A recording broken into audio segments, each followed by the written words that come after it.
Hey Chirag, what's up? Hey man, how are you? Doing very well. You're in India right now?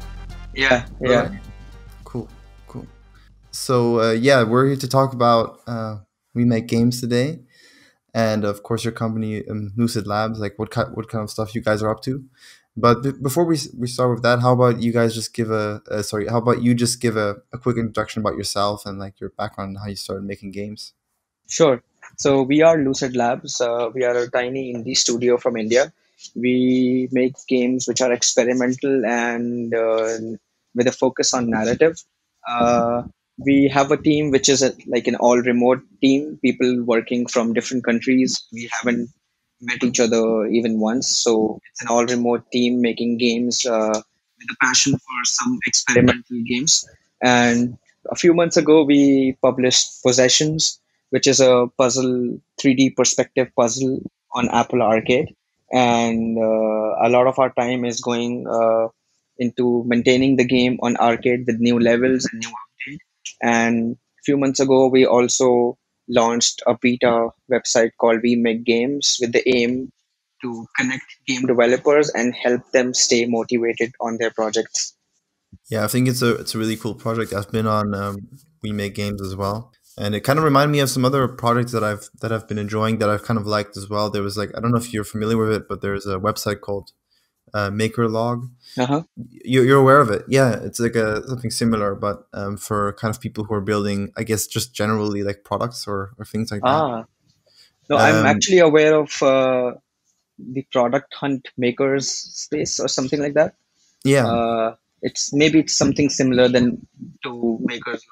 yeah, yeah. I think it's really great. So for people to kind of visualize it, is it's basically like so I think MakerLog is more like it's more like a to do list app where you can kind of share what you've done, and We Make Games kind of takes a similar approach where it's like a social media network, and you can kind of like share your progress and share the tasks that you've done with other people. Ah, Is that kind of like a fair description as well of like We Make Games, or how would you mhm. describe it? Yeah, I mean it's a website that came out of personal need because we spent 3 years working on our last game, Possessions, and over these months we realized that when you spend so much time on a game, you kind of lose the motivation and you feel like, hey, it's been 3 years. Why am I still working on one game and I haven't released it? So with that purpose, we thought, maybe like we personally loved hanging around Twitter and Reddit and, seeing all these cool games being made. And we used that to get the motivation to make our own game. So we thought, hey, why not just have one place where people not just share their screenshots because that's not enough. Why not let them share what is it that they're working on and if they completed any tasks today and use that as a motivation. So that's where the idea for We Make Games came. Yeah, it's a great idea. I think like a lot of people are just struggling with exactly what you said, which is accountability. Yeah. Also being like maybe a little bit too afraid to really put their work out there, and often people like I think for example like Twitter, it's very visual. Yeah. So is Reddit if you want to get any kind of people to discuss things there, and like the algorithms favor that kind of stuff as well, which is great. Yeah. But on the other hand, if you have like We Make Games, you can like share your goals and things like that. So one hand, you can kind of have it script like written there for yourself, but you can also have discussions and things like this. So I really like that about it. Yeah. Thanks. I'm glad. So like, how did you guys get started with like with building We Make Games? Are you guys like software developers as well, and or did you use some kind of tool for that? So it's mostly it started as a personal passion project. Like I kind of started spending time on it on the sides while finishing up Possessions. So Mhm. I do a little bit of UI and UX. So all the design that you see on the website is actually me, but I Uh-huh. don't really have a good knowledge about how to create such dynamic websites. I mean, I can build static stuff, but something like We Make Games is a bit more complex and it has a lot of different things. So for that, we hired a freelancer who is very good at making web products, and he helped us, put this live, and he helped us with the development, basically how to build a website and build similar websites. And but the design and the UI and UX is all done by me. So like, how did you guys like? What is your guys' kind of goal with this project in the long run? Are you guys thinking about continuing to work on it? Are you guys thinking about monetizing it? Like, is there anything like that that you guys have coming up in the future? Yeah, I mean, it's been, I think, close to 8 to 10 months since we launched this platform, and we have good feedback and good suggestions from people using it. So, and we are slowly, because this is not something we are doing full time, or let's say this is not something that we do. We are not web developers, we are game developers. But Yeah, slowly we are learning how to be good at this and build something for the web. And slowly we are building new features for the website, where giving the users more and more options to interact with other people and like-minded people, but no monetization. Like, the plan is to keep it free for a while. I mean, till the time we can support the servers and services, the backend services, so it will be free most likely. nice. Sure, that's great news for everyone using it. And yeah, it's would be cool to see it grow in the future. I'm excited to follow it. So I want to talk a little bit about yeah your game company, Lucid Labs. Maybe you could dig in deeper into like when did that get started, and like how did you kind of begin things there? Sure. So it started with a group of friends studying game design in a college here in India. Like, we completed our studies, the master's degree in game design, and right after it, we kind of a group of friends just came together, and we thought we are the best game designers in the world, and we wanted to make some cool games. And after struggling for a year, we realized it's not as simple as the internet makes it look like. I mean, Yeah, Twitter and Reddit, it all seems like game dev is very easy, but soon we realized it's not. So back then we were participating in a lot of game jams, and in one of the game jams we actually ended up winning it. So we thought, hey, this is a good validation. Why not just complete the game? And that's how Lucid Labs started. So we completed that game jam game. It did very well with the publisher on Android and iOS, and that's how we started building games commercially. so can you tell us a little bit about that game jam? You said it was for a publisher or a publisher game jam. No, it was a more or less like a student competition, Mm. which was a global online student competition game jam, 24 hours. And right after winning it, we got nominated for Casual Connect Singapore, the award. And that's when a lot of publishers approached us to publish the game, and we went with one of them and published the game in the market. Nice, and this was for Android and iOS. Yeah. So I think like one of the challenges for a lot of indie developers, I'm sure also for you guys when you were starting out, is kind of thinking about like when you're making an Android or iOS game is like the business model. Because on the one hand, if you're making like an indie game, these are often like quite like story focused or like you said, like they're can be very experimental. But when you want to go on mobile, Android or iOS, you need to think a lot about the business model as well. Like how do you make it Hmm. monetize? That really affects the design as well. So Yeah. how did you guys kind of like? How did this kind of change, maybe like of mindset, also affect your game and like how it was when you approached the publisher with like trying to get it to published and having to monetize it? Great question, actually, because just like anybody else, we also struggled with the same question. And the first game that we made was actually free to play, and we thought we had this notion that nobody knows us, so why would anyone buy our game? So we thought, why not just keep it free with just one in-app purchase, which unlocks the entire game. And right after that game, making it free to play, it did really well. Like, I mean, of course, it didn't turn us into millionaires, but it did Mm. fairly well for some students making a game. But right after that, we realized, as a studio, what kind of games do we want to make?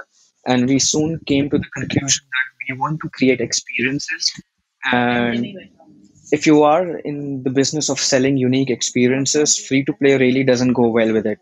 So we thought we will start out, or we will try the premium model. And that's how we built this game called Stay Mum, which is like a narrative driven puzzle game. And that's the first game we tried with the premium model, and Apple featured us globally. We were also the editor's choice for 2 weeks on the Apple store, and that really showed us that this is, if if you are into the business of making unique experiences, then premium can really do wonders for you. And fast forward now, our latest game, Possessions, is on arcade. So we really don't have to worry about the monetization model, and we can focus on building something great. That's fantastic, man. I'm really glad to hear that. Especially like I'm glad to hear that indie developer having success with premium, because I think that like it is hard when you were approaching the publishers. Did they maybe voice some concerns, or are these actually like dedicated premium mobile game publishers that you approached? Yeah. Right. So they were like premium game. There are premium game mobile publishers. Yeah, I mean, the first game that we published with a external publisher, we did that free to play. So free to play publishers are very easy to find. But Stay Mum is actually self published, so we didn't go with a publisher. Hmm. And the third game, Possessions, which is live right now on arcade, it's also with a publisher called Noodle Cake. And Noodle Cake is really cool about premium games. So they are one of the publishers who believe in premium games, premium experiences. And it was really easy to convince them that why we want to go with the premium model. Nice, nice. So, was that also how did they kind of help you get onto to Apple Arcade, or like how did you, why would you need a publisher when you basically have like are on Apple Arcade? Yeah, I mean, it's a bit of a sad story because there, like I mentioned, we were working on this game for 3 years, Mhm. 2 years before finding a publisher, and right after completing 2 years, we ran out of money, and we didn't have any money to even go on for a month. And that's when we decided, we can't just abandon this baby, and this Yeah, baby needs a stepfather. And that's how we thought about getting a publisher. And Noodle Cake was really cool about getting, they loved the game, Apple loved the game, and that's how we got into Noodle Cake, and Noodle Cake helped us get into the arcade program. nice, nice. It's a nice metaphor there with the stepfather. I like it. I want to talk a little bit about like coming up with what you call like experimental ideas. Uh-huh. Yeah, like how do you guys come up with an idea, and then maybe also go into like telling that it's actually a good idea, if that makes sense, because It's a result of a lot of prototyping. Like we every week we have a lot of ideas, and but we don't just rely on the idea being good on paper, because words can mean different thing than when you actually play it. So if any of the ideas that we as a team think has potential, then we spend time doing creating a prototype out of it. So we spend like a day or maximum 2 days in creating a prototype for an idea, and that's when we judge the credibility about it. Is it fun? Is it as fun as it sounds on paper? And we also try to get some feedback from a close group of friends. Uh, we share these prototype with them, get their feedback, and if any idea has potential, that's how we proceed ahead and start thinking about it commercially. interesting. I know that you guys also got like into like a Google accelerator, is that right? Like Yeah, yeah. how did you guys like approach that opportunity? Can you tell us like a little bit about that? Yeah, it was an interesting phase for us as a studio. So it was mostly it was more like an application process where Google invited in indie studios to apply for a program. It was like a 8 months incubation program, and that's how we applied for the program and got selected and was incubated by Google for 8 months. And they had like all these indies and industry veterans as mentors, and that's how they helped us grow as a studio, because all these people in the same building sharing 8 months with you, so there was a lot of learning involved, there were a lot of feedback on the games, and that really helped us grow as a studio. Awesome. One thing I want to talk about as well is like, can you give us an idea about kind of the size of the studio that you have right now, and like how you divided up the roles maybe? Like I know you guys were the game design students, but I'm sure there's like I'm assuming you guys all have like different tasks that you do as well. Yeah. So we are a very small team. The team who made Possessions was just three people uh, who made the game, and even now we are working on a couple of projects, and each project has just three members, including me, and they come from different roles. So uh, we have a programmer helping us on both the projects. We have an artist for each team helping us with the art, and I'm usually taking care of the game design and the project management for both the projects. Right, right. So I want to talk a little bit about, you mentioned it earlier there a little bit that you guys were taking very long to make the game, and you guys were running out of money as well. How did you kind of deal with that stress as well? And like I'm sure it must have been very difficult. Like what was the thing that kind of kept you motivated in those moments where was it got a little bit more challenging? Okay, how do I say this without sounding too harsh? But it's like every day you want to kill yourself, but then you convince yourself that you shouldn't. Wow. Well, damn. But it's fun, right? Because as long as you're doing something you love, so in the end, it's all fun. Right, right. Yeah, but on a very serious note, I mean, I would say it all depends on the kind of people you are working with, and that's one of the best parts about working with your friends because I mean they've got your back, right? Because you believe in the mission together, you have the same passion about making games, and whenever someone from the team gets demotivated or gets down, there's always someone to bring him back up. And I think that's one of the reasons we like being a small team because, we don't want to be a big corporation where you have hundreds of people working together just for the sake of it. But it's just more fun when you are making a game with your friends who's always there to, you know, hold your back and support you in every part of the journey. Yeah.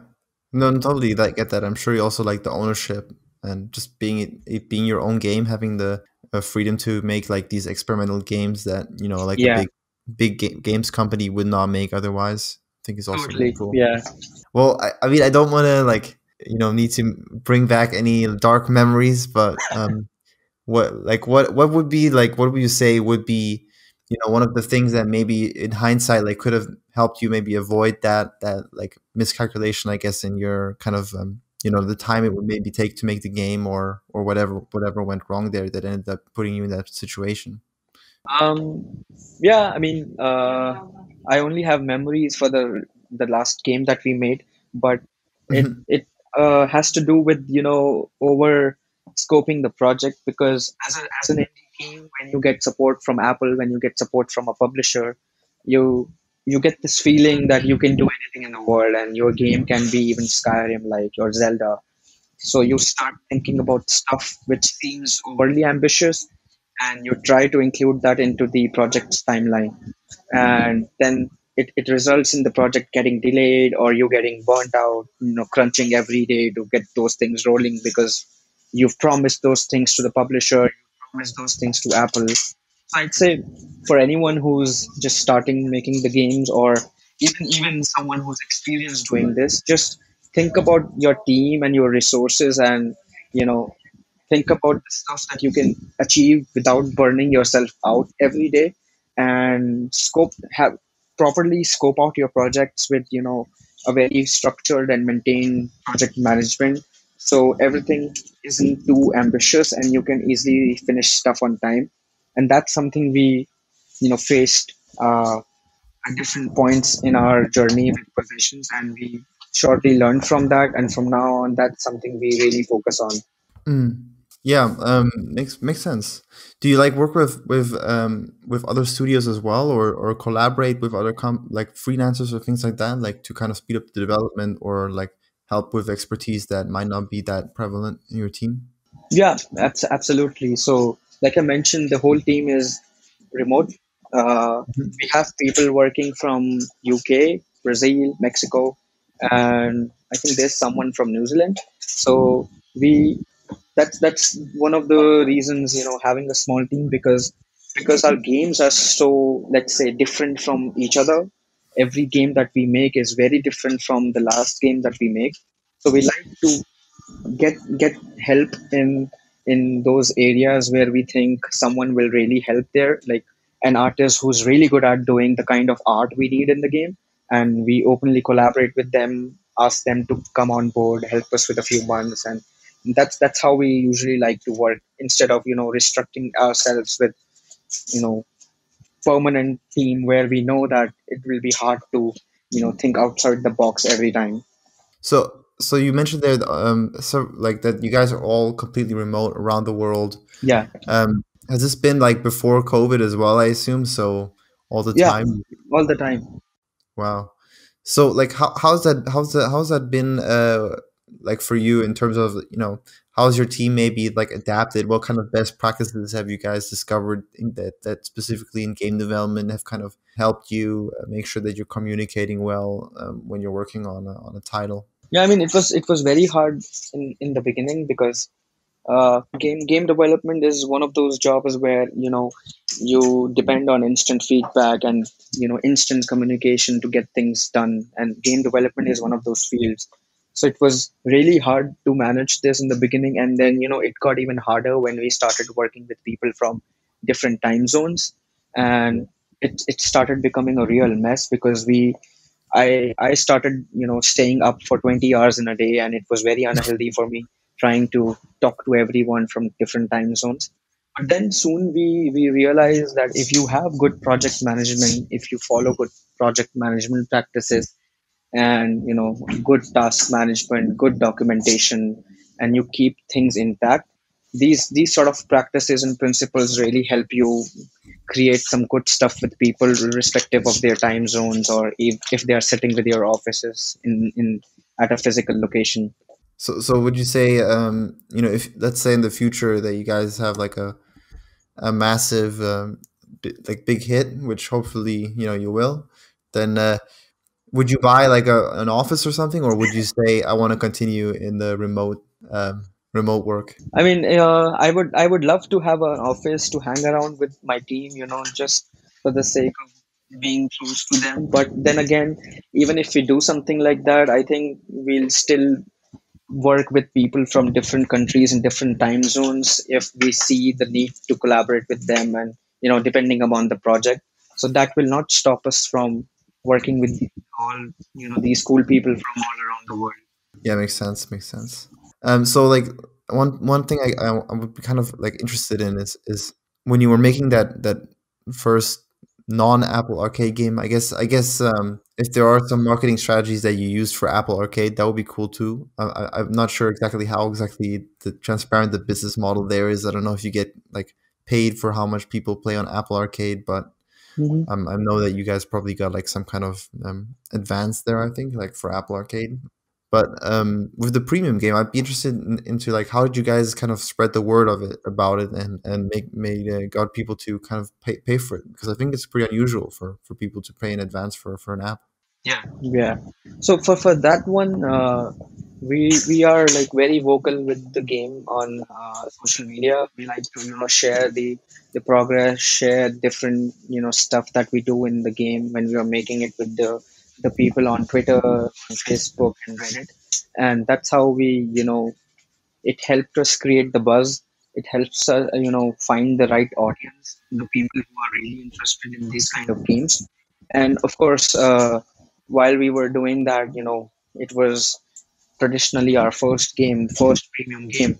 Apple actually, you know I don't know how, but they scouted us and they found us. They reached out, and they openly extended their support and feedback, and they said that, I mean, they were really happy to see uh, the kind of game we were building, and they were really happy to extend their support. And as the result, when the game launched, we were featured on the homepage of the App Store. We were the editor's choice, and that really helped us get into the front of our target audience on the launch month, and that helped us with the results as well.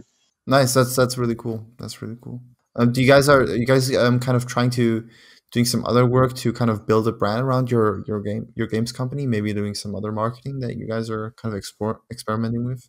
Not right now. We are only like we only do organic marketing. So we really enjoy talking to people on the internet, showing them what are we up to, what is it that we are working on, and stuff like that. And that's just how we operate, and it tends to work because that's one of the best ways to find like-minded people who are really interested in your game, and they also give you good feedback. So it helps us both ways.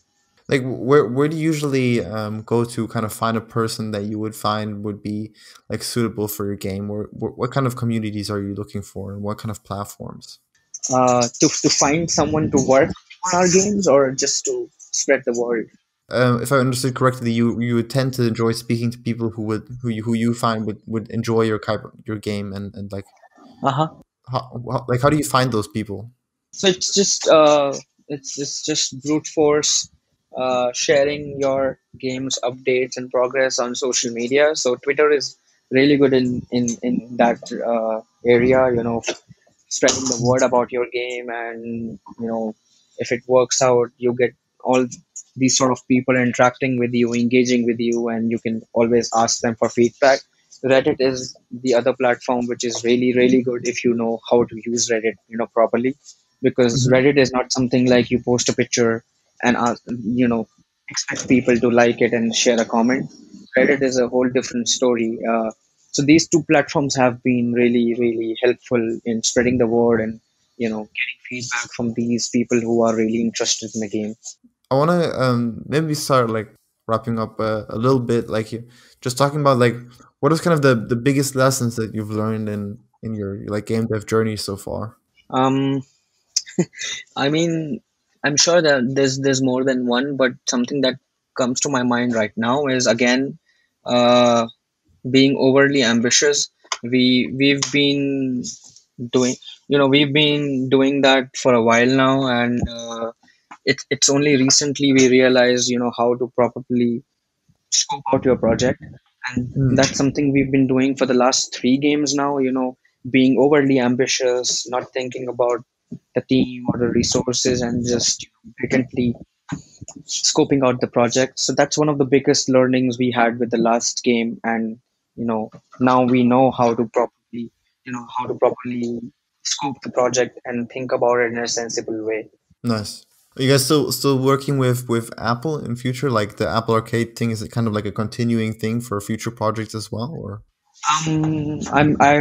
I don't have the liberty to mention All that right. right at the moment, but sure. I mean, there are some interesting things in the pipeline, and we'll be sharing some stuff pretty soon. Cool, cool, man. So I'm sure everyone will be excited to check that out. So where can people find you? Like, where do you want people to check you out, find out more about wemake.games, and also your studio? So we are on Twitter, Facebook, and Instagram. We are Lucid Labs on all these platforms, and we make games is also there on all these three platforms: Instagram, Twitter, and Facebook. And we have a subreddit which is not that active as well. But yeah, these three uh, platforms are the best to reach out to us. Awesome. Thanks for coming on the show, man. Thanks. It was fun being here, and thank you for having me. Thanks for listening to this show. I hope you enjoyed it. If you did, please consider leaving a review and subscribing on whatever platform you're listening to. For more game development content, head down to moonlightgamedevs.com. I hope you have a great week and join me for the next episode.